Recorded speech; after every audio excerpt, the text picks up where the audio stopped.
बेलापुर से लेके वाशी तक कनेक्ट करने वाला ये 11 किलोमीटर का पाम बीच नाम का रोड काफी फेमस है क्योंकि इतने खूबसूरती से जो है इसे डेवलप किया गया। कटई टनल, जी हां दोस्तों, एरोली के एग्जैक्टली सामने की तरफ जो हिल है वहां पर टनल बनाया जाने वाला था जो कि ऑलरेडी बन चुका है। सेकेंड पाम बीच रोड थाने बेलापुर रोड से हम घनसोली की तरफ आते हैं तो घनसोली में लेफ्ट साइड की तरफ जाकर घनसोली से एरोली तक बनने वाला था।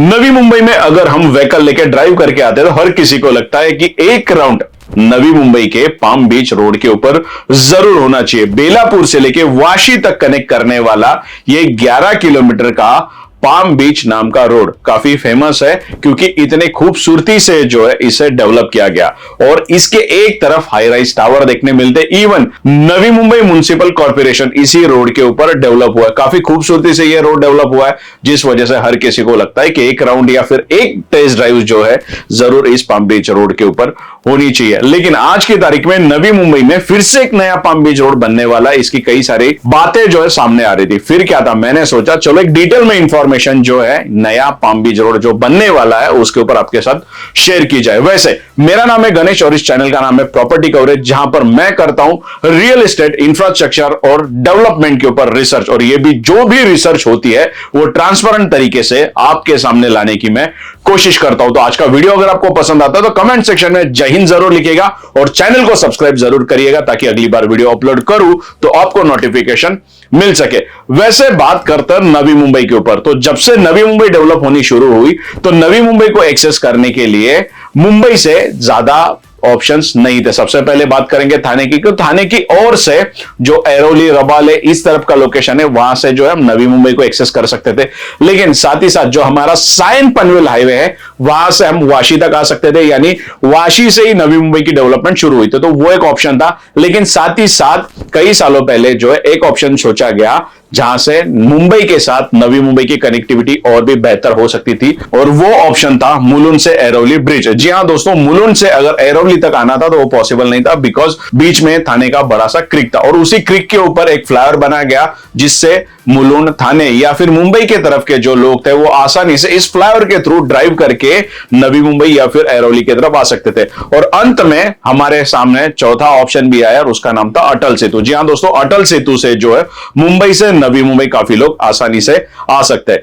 लेकिन जब मुलुंड से एरोली को कनेक्ट करने के लिए यह ब्रिज बनाया गया तो इस ब्रिज को जो है काफी होप की तरफ से देखा गया क्योंकि यह ब्रिज इस लोकेशन की डेवलपमेंट को काफी बूस्ट करने वाली थी। लेकिन किसे पता था कि ये फ्लाईओवर बनने के बाद, ये ब्रिज बनने के बाद एरोली और घनसोली के लोगों के लिए ट्रैफिक एक बड़ी समस्या बनेगी। आगे जाके ट्रैफिक एक सरदर्द बनेगा। जी हां दोस्तों, जिस तरीके से एरोली के आसपास के लोकेशंस डेवलप हुए, बड़े बड़े रोड्स बने और बाद में ये मुलुंड के तरफ जाने वाला या फिर मुलुंड से एरोली तक आने वाला फ्लाईओवर डेवलप हो गया तो मुंबई का जो भी क्राउड था जिनको जाना था डोंबिवली की तरफ, कल्याण की तरफ, शीलफाटा की तरफ, मुंब्रा की तरफ, उन सभी के लिए सामने एक अच्छा ऑप्शन शुरू हो गया और सारे मेजॉरिटी लोग थाने की तरफ से जाने के वजह वो आने लग गए मुलुंड एरोली से और फिर शुरू हुआ एरोली के ट्रैफिक का सिलसिला।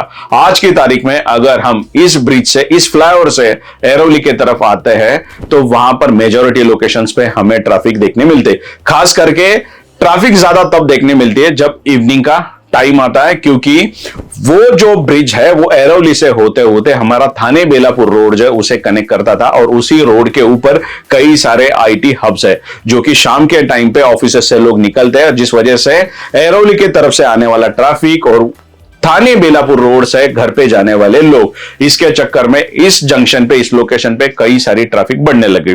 लेकिन बातें यहां पर खत्म नहीं होती। अगर मुलुंड से एरोली तक ये ब्रिज बनाया गया तो सिर्फ ये ब्रिज इतना ही बनेगा ऐसा नहीं था। इसके साथ ही साथ गवर्नमेंट के और भी कई सारे प्लान थे। ये डेफिनेटली पहले से ही पता था कि इस लोकेशन पे अगर ये फ्लाईओवर बनेगा, ये ब्रिज बनेगा तो आगे जाके ट्रैफिक का लोगों को सामना करना पड़ सकता है। इसके लिए गवर्नमेंट के पास दूसरा प्लान था और उसका नाम था कटई टनल। जी हां दोस्तों, एरोली के एग्जैक्टली सामने की तरफ जो हिल है वहां पर टनल बनाया जाने वाला था जो कि ऑलरेडी बन चुका है।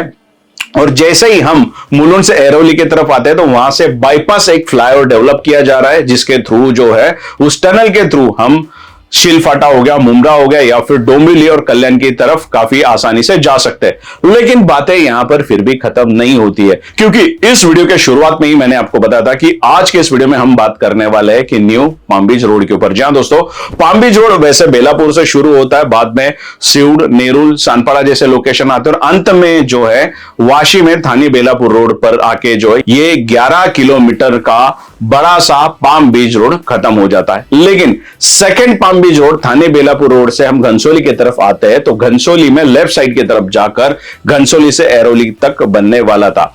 लेकिन ये फ्लाईओवर, ये ब्रिज और ये रोड जहां पर कंस्ट्रक्ट होने वाला था वहीं पर गवर्नमेंट को कई सारे जो है दिक्कतें आने वाली थी, कई सारे प्रॉब्लम्स आने वाले थे और वो सारे प्रॉब्लम्स लैंड एक्विजिशन से रिलेटेड नहीं थे, तो वो सारी प्रॉब्लम्स थी परमिशन से रिलेटेड है। बिकॉज ये रोड जो है मैंग्रोव्स के थ्रू जाने वाला था और क्रिक के ऊपर जो है मेजोरिटी 2 बड़े ब्रिजेस भी बनने थे जिसके परमिशन में काफी लंबा टाइम गया और उसके चलते जो है ये रोड अब तक डेवलप नहीं हो पाया। लेकिन अच्छी बात है क्या है कि 2024 में इस रोड की सारी परमिशंस आ चुकी है, तो ये रोड जब भी डेवलप होगा तो मुलुंड की तरफ से जो लोग एरोली आ रहे हैं, लेकिन जिनको आगे की तरफ नहीं जाना है, जिनको जाना है घनसोली की तरफ, उनके लिए एक अच्छा ऑप्शन होगा। बिकॉज वहां से डायरेक्ट बाईपास लोगों को मिलेगा घनसोली की तरफ आने के लिए। इवन घनसोली में जो लोग रहते हैं या फिर घनसोली तक जो लोग आते हैं, घनसोली से अगर उन्हें जाना है मुलुंड की तरफ तो अननेसेसरी जो है उन्हें एरोली जाने की जरूरत नहीं, जिस वजह से एरोली का जो आज की कंडीशन में ट्रैफिक वाला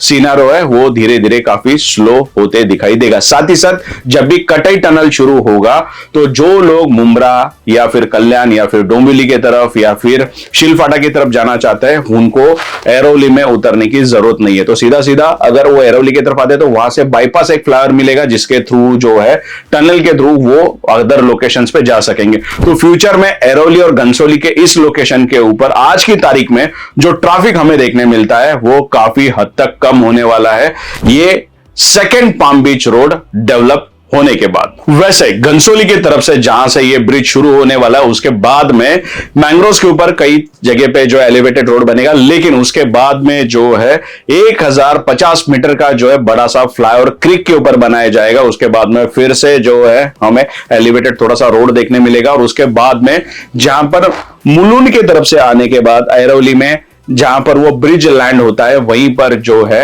ये 300 मीटर ब्रिज के साथ साथ में कनेक्ट होने वाला है।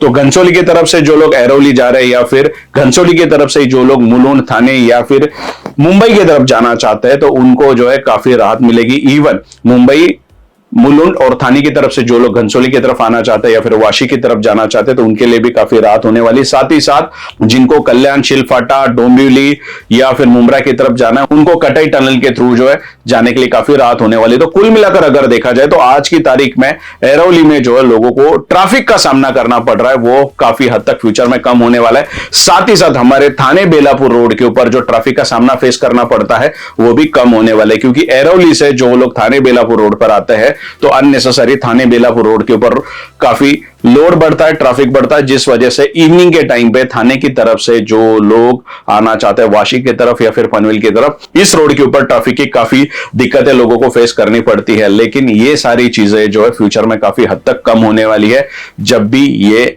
सेकेंड पाम बीच रोड डेवलप होगा। लेकिन जैसा मैंने आपको कहा कि इसकी सारी परमिशंस आ चुकी है, तो आज से 2-3 दिन पहले मैं गया था साइट विजिट के लिए कि एग्जैक्टली इस लोकेशन पे कितना काम हुआ। तो सच बताऊं तो घनसोली की तरफ से जो एंड है जहां पर इनकम्प्लीटेड, जहां पर आधा अधूरा ये रोड बना, उसके आगे कुछ भी ग्रोथ दिखाई नहीं देती है। लेकिन एरोली की तरफ अगर हम जाते हैं, मतलब क्रिक का इस तरफ जो घनसोली वाला हिस्सा है वहां पर तो कुछ खास डेवलपमेंट नहीं दिखाई देती है, लेकिन एरोली की तरफ अगर आप जाते हैं तो वहां पर रॉ फॉर्म में थोड़ा बहुत डेवलपमेंट दिखाई देता है। ज्यादा हद तक कुछ काम हुआ नहीं है, मैंने काफी जगह लोकेशंस एक्सप्लोर किए, काफी ढूंढने की कोशिश की, पर मेजोरिटी जगह पे जो है सिर्फ रॉ काम ही हुआ है, कहीं कहीं पे लैंड क्लियरेंस का काम हुआ है। बाकी मेजोरिटी रैपिडली जो डेवलपमेंट, जो कंस्ट्रक्शन की ग्रोथ दिखनी चाहिए वो अभी यहां पर दिख नहीं रही है।